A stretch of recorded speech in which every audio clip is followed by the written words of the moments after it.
قرآن کے سب سے بڑے علماء میں ان کا اور صحابہ میں شمار، پڑھتے ہوئے مکتب کے بچوں کے سامنے سے گزرتے تو دھوپ میں کھڑے ہو جاتے ادب کے ساتھ. لوگ کہتے حضرت دھوپ میں کھڑے ہیں آپ. کہا میں ان کے آگے سے کیسے بڑھ سکوں جو علم حاصل کر کے ہمارا مستقبل ہے یہ. اور ان سے کہتے کہ بچوں میرے لیے ذرا دعا کرنا. علامہ اقبال کہتے ہیں کہ علم میں دولت بھی ہے، علم کی دولت تو عظیم دولت ہے نا، قدرت بھی ہے، لذت بھی ہے، ایک مشکل ہے کہ ہاتھ آتا نہیں اپنا سراغ. کہ علم کے معاملے میں ہم کیا ہیں؟ مسلمان بھول گیا ہے کہ علم کو سیکھنا کس لیے ہے. علم جیب بھرنے کے لیے سیکھنا ہے یا علم اللہ رب العالمین کی صفت ہے اور اس صفت میں سے ایک صفت کو حاصل کرنا ہے. اہل دانش عام ہیں، کمیاب ہیں اہل نظر. انٹلیکچوئلس بہت ہے ڈگری ہولڈر، جو انسائٹ اور بصیرت رکھنے والے ہیں وہ بہت کم ہیں. اہل دانش انٹلیکچوئلس، اہل دانش عام ہیں، کمیاب ہیں اہل نظر. کیا تعجب ہے کہ خالی رہ گیا تیرا ایاغ. یہ جو کٹورا ہے نا وہ خالی رہ گیا.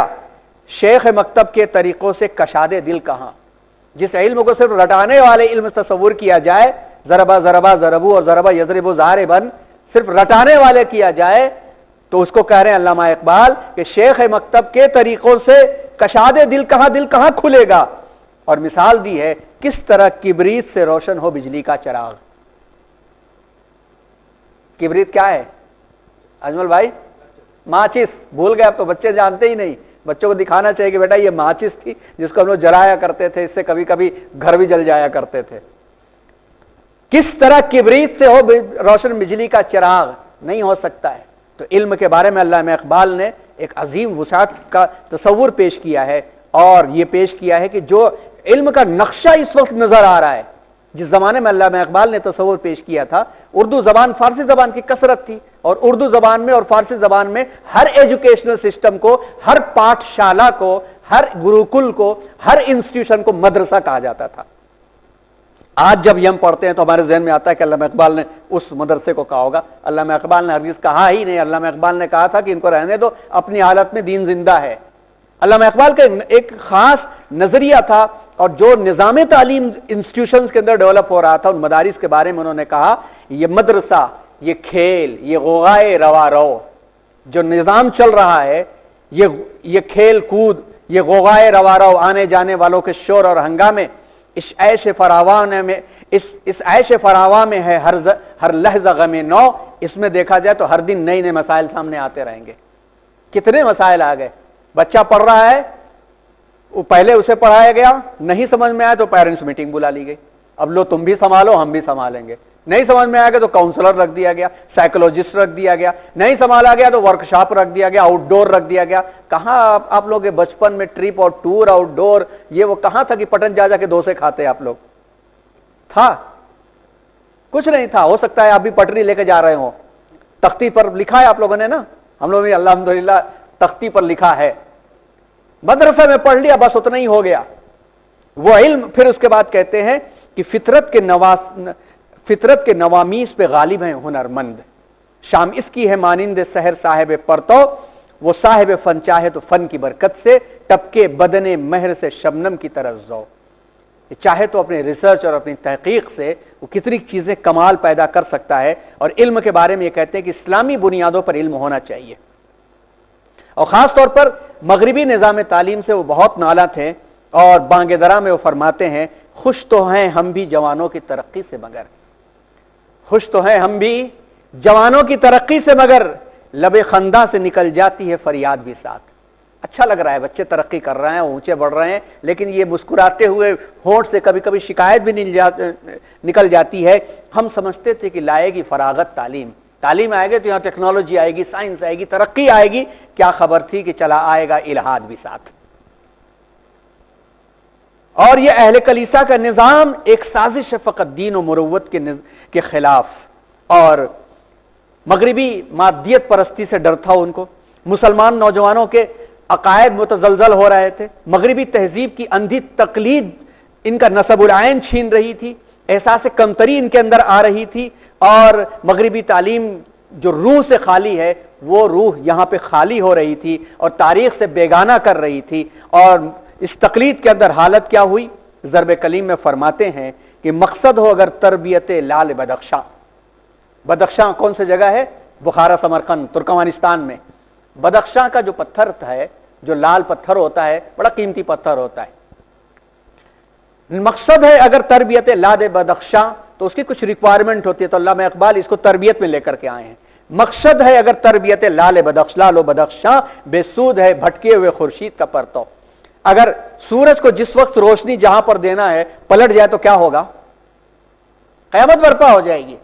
انسان ابھی سوچ کے اٹھائے کہ 10 بجے سے لے کر کے 12 بجے کی لائٹ جو ہے وہ نیچرل لائٹ، اچھی لائٹ ہوتی ہے، بہت سارے کام ہوں گے، اور 12 بجے وقت اندھیرا ہو جائے تو قیامت برپا ہو جائے گی اس علاقے کے اندر. بے سود ہے بھٹکے ہوئے خورشید کا پرتو، یعنی تربیت کا جو نظام جس انداز کا چل رہا ہے، وہ اس نظام کے اندر انسان کی شخصیت علمی تو نہیں بنے گی. دنیا ہے روایات کے پھندوں میں گرفتار، کیا مدرسہ، کیا مدرسے والوں کی تگودو، جو کر سکتے تھے اپنے زمانے کی امامت، وہ کہنا دماغ اپنے زمانے کے ہیں پیرو. خالی پیرو اور تقلید. اور علامہ اقبال لکھتے ہیں خدا تجھے کسی طوفان سے آشنا کر دے. جوانوں کو جو اس طرح کی تقلید میں مست ہیں، وہ لکھتے ہیں کہ ابھی سمجھ نہیں رہے یہ جو تہذیب ہے، اس تہذیب کو میں دیکھ کر کے آیا ہوں. علامہ اقبال تو دیکھ کر کے آئے کہ تمہاری تہذیب آپ ہی اپنے خنجر خودکشی کرے گی، جو شاخ نازک پہ آشیانہ بنے گا ناپائیدار ہوگا. وہ دیکھ کر کے آئے تھے، اور وہ دیکھ کر کے آ کر کے کہتے ہیں خدا تجھے کسی طوفان سے آشنا کر دے کہ تیرے بحر کی موجوں میں اضطراب نہیں. تجھے کتاب سے ممکن نہیں فراغ کی، تو کتاب خواں ہے مگر صاحب کتاب نہیں. کتابی تعلیم سے کیا ہوگا؟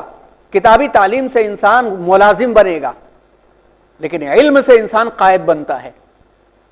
اور پھر فرماتے ہیں اسی علم کی اصل شناخت کے بارے میں، پھر چراغ لال سے روشن ہوئے کوہ دمن. کوہ دمن کا مطلب پہاڑ اور اس کے نیچے کی ویلی. پھر چراغ لال سے روشن ہوئے کوہ دمن، سورج نکلا اور سورج کی روشنی سے پہاڑ، اس کے نیچے کے جتنا دریا، پہاڑ اور ویلی گھاٹی سب روشن ہو گئے. پھر چراغ لال سے روشن ہوئے کوہ دمن، مجھ کو پھر نغموں پہ اکسانے لگا مرغے چمن.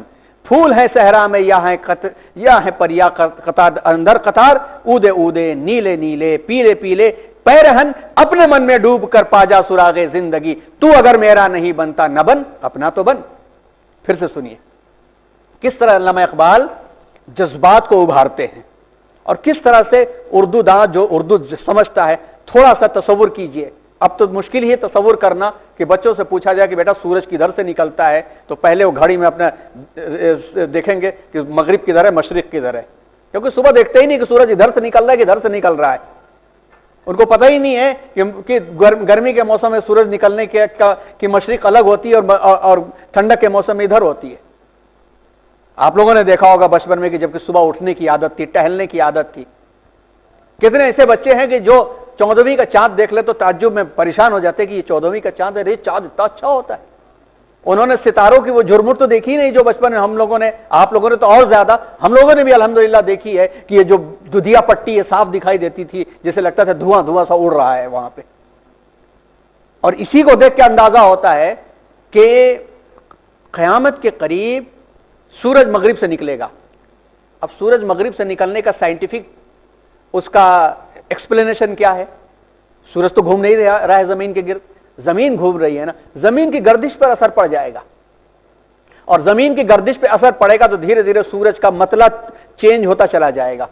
اور آپ لوگ غور کیجئے، اگر ذہن پہ زور ڈالیے، جن لوگوں کی عمر 60-70 سے پلس ہیں، زور ڈالیے کہ آج سے 50 سال پہلے سورج جہاں جہاں سے نکلا کرتا تھا، کیا تھوڑا فرق آیا ہے یا نہیں آیا؟ آیا ہے. آپ غور کیجئے.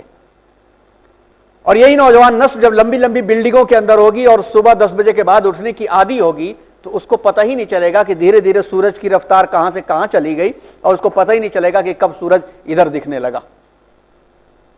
علامہ اقبال کہتے ہیں پھر چراغ لال سے روشن ہوئے کوہ دمن، مجھ کو نغموں پہ اکسانے لگا مرغے چمن. پھول ہیں صحرا میں یا پریاں ہیں قطار اندر قطار، نیل اودے اودے نیلے نیلے پیلے پیلے پیرہن اپنے من میں ڈوب کر پاجا سراغ زندگی. تو اگر میرا نہیں بنتا نہ بن، اپنا تو بن خود ہی. اپنے آپ کو تو پہچانو. علیکم انفسکم. من کی دنیا سوز و مستی جذب و شوق. تن کی دنیا